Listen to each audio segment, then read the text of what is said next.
খাত্তাব রাদিয়াল্লাহু তাআলা আনহু প্রিয় নবীজির শাসনের পরে তিনি ছিলেন তৃতীয় শাসক। দ্বিতীয় ছিলেন আবু বকর সিদ্দিক রাদিয়াল্লাহু তাআলা আনহু। তৃতীয় ব্যক্তি হযরত উমর ইবনুল খাত্তাব রাদিয়াল্লাহু তাআলা আনহু। তার শাসনামলে রাজ্যের প্রয়োজন মেটানোর জন্য জাকাত নেওয়া হতো। এক সময় এটা সাফিসিয়েন্ট হয়ে গেল। লোকদেরকে বলা হলো তোমরা ব্যক্তিগতভাবে চাইলে দিতে পারবা, রাষ্ট্রের কোষাগার এখন ফুলফিল হয়ে গেছে। এক ভদ্রলোক তার জাকাতের টাকা নিয়ে বের হয়েছেন, মরুভূমির দেশ, দীর্ঘ মরুভূমি পাড় দিয়ে ক্লান্ত হয়ে তিনি গাছের ছায়া দুপুরবেলা আশ্রয় নিচ্ছেন, ঘুমায় পড়ছেন। সেখানে তখন কেউ ছিল না। উটটি রশি দিয়ে শক্ত করে গাছের সাথে বেঁধে তিনি ঘুমায় পড়ছেন। মাথার নিচে জাকাতের টাকার পুটলা। ঘুম থেকে উঠে দেখেন তার পাশে আরেকজন ঘুমাচ্ছে।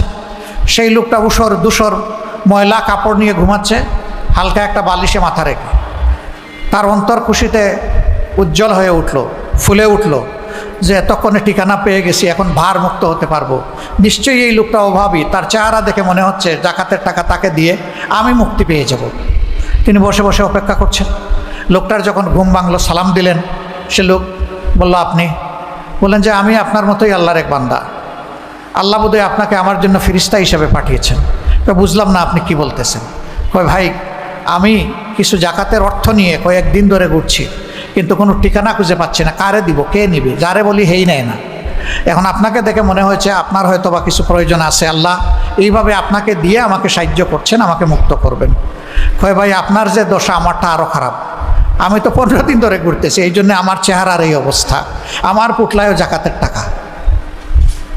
That was the scenario.